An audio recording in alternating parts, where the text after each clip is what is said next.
I found myself standing in the shadowy corridor of St. Augustine's Hospital, where the echoes of rushed footsteps bounced softly off the pale walls. The sterile scent of antiseptics mingled with the subdued hum of monitors, forming an odd lullaby that filled the tense air. I could feel the cold steel of the door handle in my grip, and beyond it lay room 237, a place shrouded in mystery. The patient inside, a seemingly ordinary woman, had been admitted with an enigmatic history that no one wanted to discuss openly, but whispers drifted down the hallways like ghosts, half-heard rumors that clung to my consciousness with an unshakable insistence.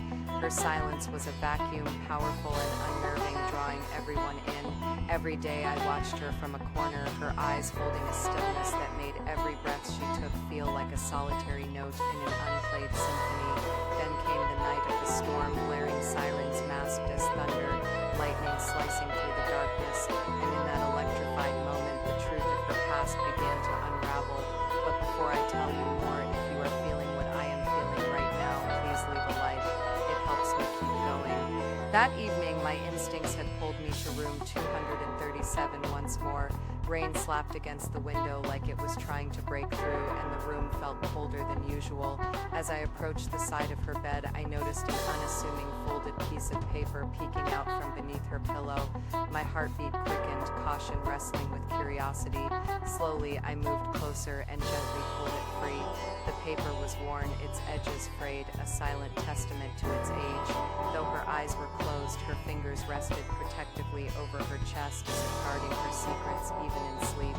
I hesitated, feeling the weight of potential truths in my hands. Before I could question my decision, my fingers unfolded the paper, revealing handwriting etched with trembling strokes.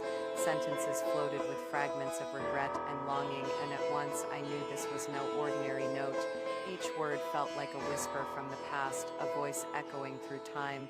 Her past was painted in shadows of choices unspoken and dreams unfilled. My gaze darted toward her sleeping form, curiosity now replaced with something deeper, a yearning to understand, to connect. Hours turned into minutes as I pieced together the life she had left behind. Memories of a family lost to time, of love letters exchanged under starlit skies, all preserved in the lines of ink coursing through that note. My heart ached with a mixture of sadness and compassion, knowing this woman held within her the stories not just of herself, but those who had mattered most in her life. All the while, the storm outside seemed to mimic the turmoil within me, a crescendo building towards something inevitable. And then, in a breathless moment, clarity washed over me. The message was not merely a confession or a plea, it was her farewell to a world that had once been vibrant and warm. She had written it as a young woman dreaming of a future that never came to pass. I understood then that this note wasn't just a remnant of her past, but a beacon, an emotional anchor she needed now more than ever. Her eyes fluttered open and locked onto mine, a silent understanding passing between us. In that gaze, I saw the reflection of a life lived in quiet defiance against the odds of time and circumstance. The culmination of her secret wrapped itself around me, and with it a profound sense of resolution. Sometimes the greatest truths are hidden not in what we remember, but in what we hope to forget. As I folded the note and tucked it back beneath her pillow, a tear slid down my cheek, and I knew she had found peace. Before you leave, if this moment impacted you as it impacted me, subscribe. I'm sharing every confession, and you never know which one will be next. Subscribe to the channel, and if you can breathe after this, maybe you want to hear the next confession too.